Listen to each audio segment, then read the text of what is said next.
The secrets of the small shafts of the Great Pyramid. 6 More items in the shafts. Part 7.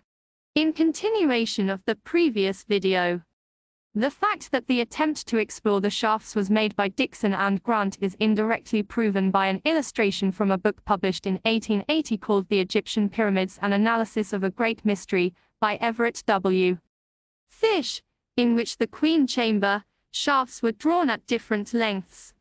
However, the difference to the relevant illustration in P. Smyth's book, Our Inheritance in the Great Pyramid, both in the 1874 edition and in the expanded 1880 edition, is the length of the Queen Chamber shafts.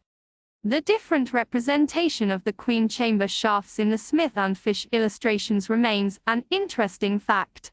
It is astonishing that M. Edgar's findings were later lost.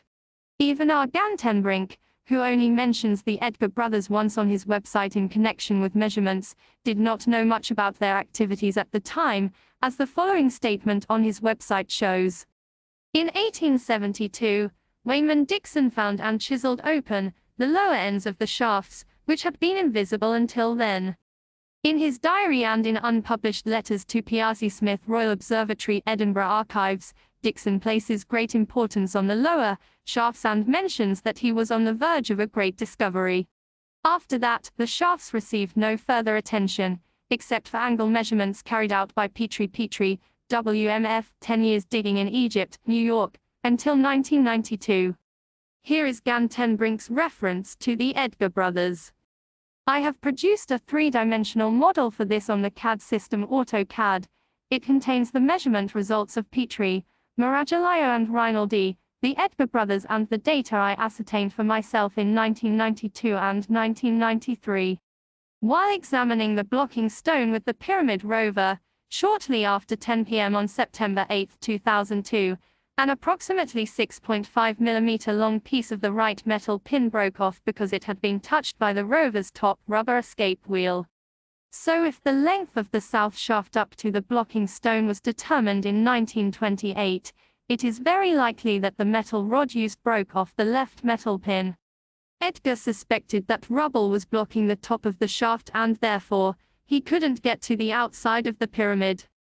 Of course, he couldn't have known anything about the blocking stone because he didn't have a camera. As for the north shaft, it did not get through to the blocking stone. Around 10 meters were still missing here. The broken piece of the metal pin lies approx. 3 meters below the blocking stone on the right edge of the shaft at the end of block 27.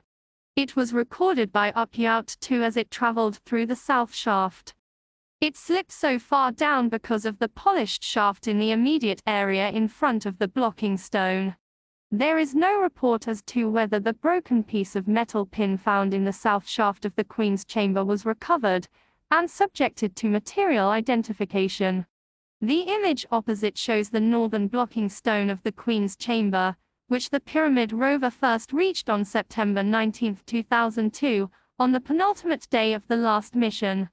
It is noteworthy that a 53-minute National Geographic documentary on the exploration of the Pyramid of Cheops in 2003 entitled Into the Great Pyramid does not show a sequence of the discovery of the northern blocking stone, although camera footage from the Pyramid rover is shown. At the point where you would expect the pictures of the northern blocking stone, Mark Lenner is shown, who speaks of both the southern and the northern blocking stone.